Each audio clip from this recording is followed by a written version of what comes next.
Hello everyone, and before going to today's project, I would like to thank you everyone that follows me on YouTube. The last couple of weeks we've reached a milestone, 4,000 subscribers and 1 million views. It's an amazing number for me, and it's been a journey, and I hope to continue this in this path. So thank you all, and let's go to the project. So today we have a sculpt model from AB Moraknivar. Sorry, it's a knife from the 40s up to the 60s. It's a sculpt model. As you can see, it's a bit damaged, but there is a lot of gunk.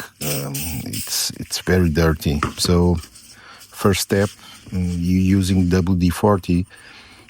I use a chopstick, a Chinese chopstick in bamboo, to scrape off everything. I don't really want to know what's that stuff, but I don't know, grease, wax, I don't know. But it takes a lot of work because it was everywhere. As you can see, a lot of scraping. I prefer to scrape using wood because it doesn't damage both the steel and the wood handle. So I also use the steel to remove part of rust already on the ferrules. Now I'll go to the sanding. I'm starting relative fine. I think it's 400 and water. So it's I use water. The blade didn't have much damage on the surface, so it's just removing all scratches. There is no need to go coarser than the 400. Now I think I will finish it with the 600.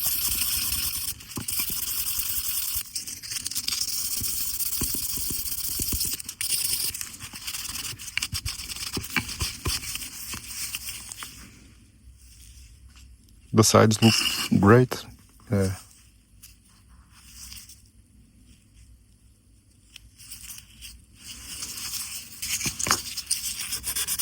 So I'm going now to the ferrules. Later I will show you another technique that I use to clean them up.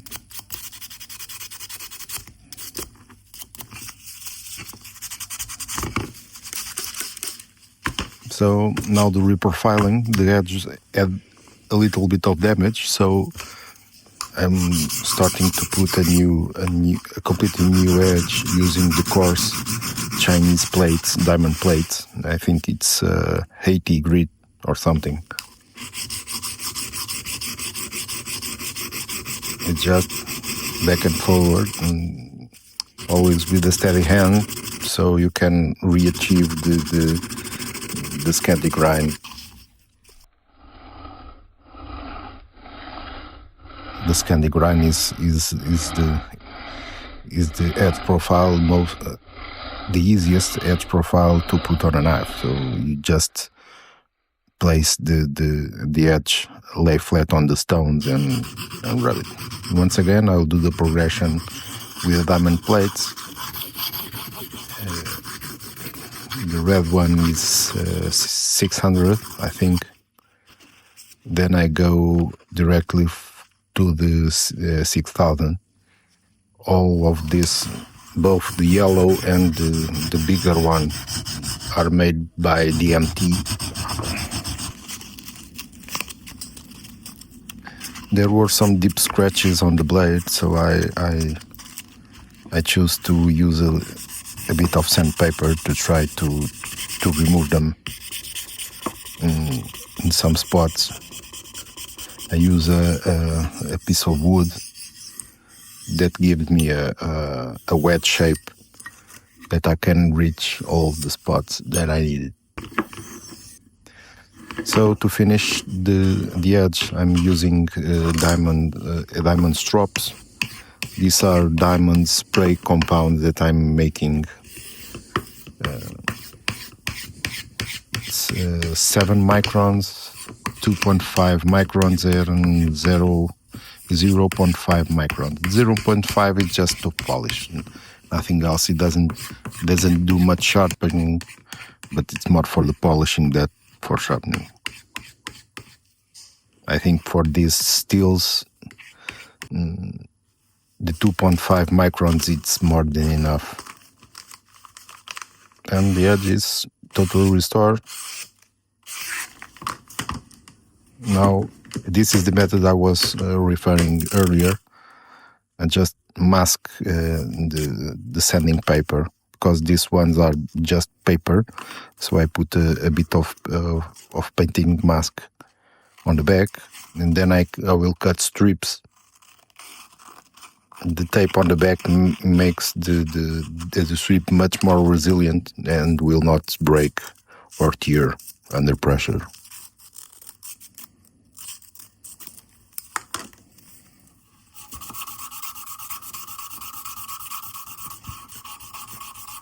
And it works great. It's a very easy method to polish. You can go. I think once again I went to the 600 because there wasn't a lot of damage, but you can go a lot coarser if there is a lot of damage. So I'm scraping the old finish off. The finish at finish, the handle had a lot of places where the finish was completely destroyed, so I'm going to refinish. First with linseed oil, raw linseed oil. In Europe, I cannot find the boiled linseed oil that I see a lot of people using in the States. I use raw linseed oil. So now, while the oil dries, I will go to the sheath. As you can see, the belt loop is torn up. So I made a lot of thinking, and the only way I can see it's to put a piece of leather on the back for support, or actually that will be the leather loop.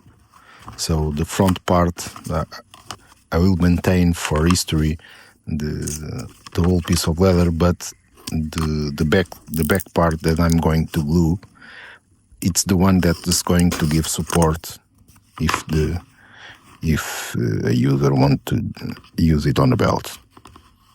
I'm skiving, I'm chamfering or skiving the lower part so it doesn't have a bump.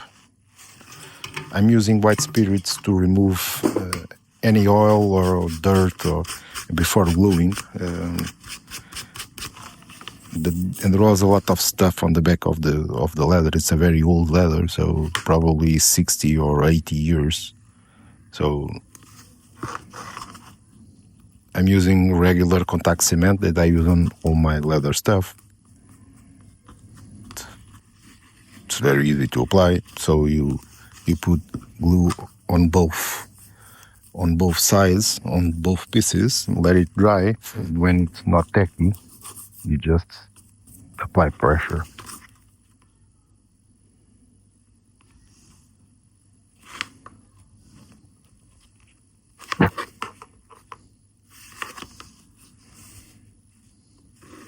As you can also notice, there is no strap for the handle. I will make the strap later on the video. So now I'm putting the original holes in the same place, and we'll cut. The holes will also aid on cutting the slots for the strap. I put one on each side and then cut the middle part.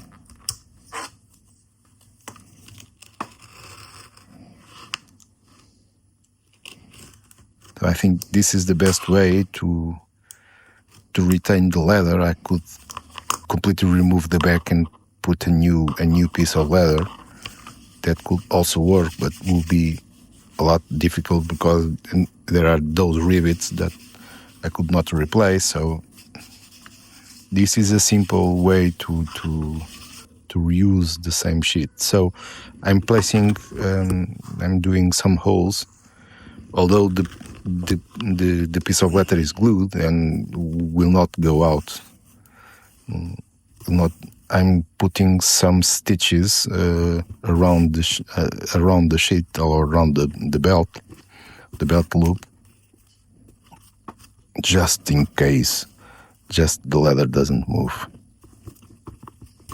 I choose not to do all around stitching because the leather is so old and dry. I could make it worse than better.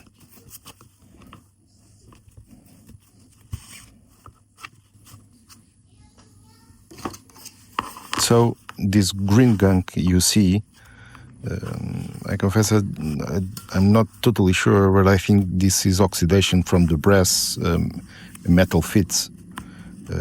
There was a lot of it. I think it's not, you will not see in the video, but even under or between the metal and the leather, there was a lot of green gunk, so a lot of scraping and scrubbing.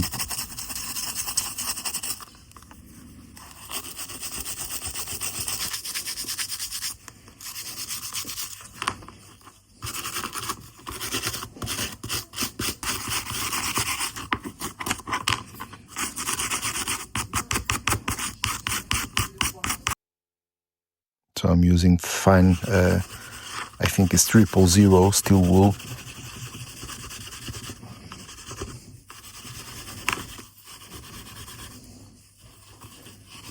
Just to remove the remaining stuff. And there was some paint, white paint on the leather. I scrape it off. It will not show on the final product. I'm just scraping off the top layer, the paint, not the actual leather, just a little bit. So I'm applying the top layer, the top finish on the handle. Now I'm making the straps. So just very simple task. Just cut a strap the same width of the hole. It's the same type of leather that I use on the back. I think it's 2 millimeters thick or something like that. Dyed brown, same. This is Fibbins, dark brown, water-based.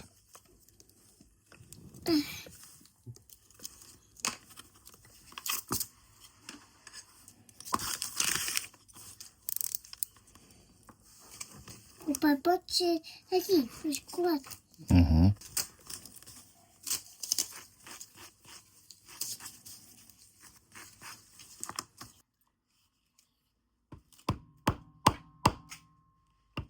So putting the snaps that will cause the strap.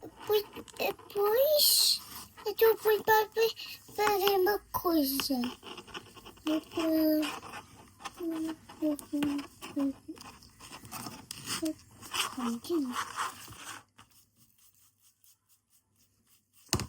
Now I'm applying leather oil. I always use knitfoot oil for all the leather, just to, because applying dyes and so on, it will remove some of the oils in the leather. So it's always recommended to apply or to reapply some oils to the leather to replenish and make it more supple.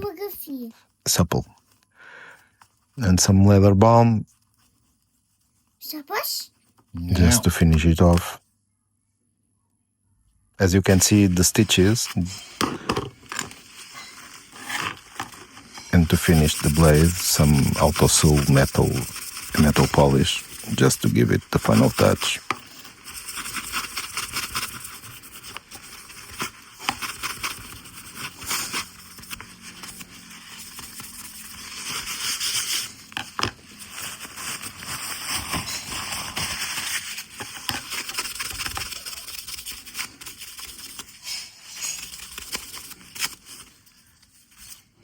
And that's it. A new one more bring back to life. This is just a little gem for someone to use. It's the Scout model, so came really nice. And once again, I have to thank you, everyone that is as follow, as comment. I'm slowly but steady creating a very nice community of people, and I thank you a lot, and see you next time.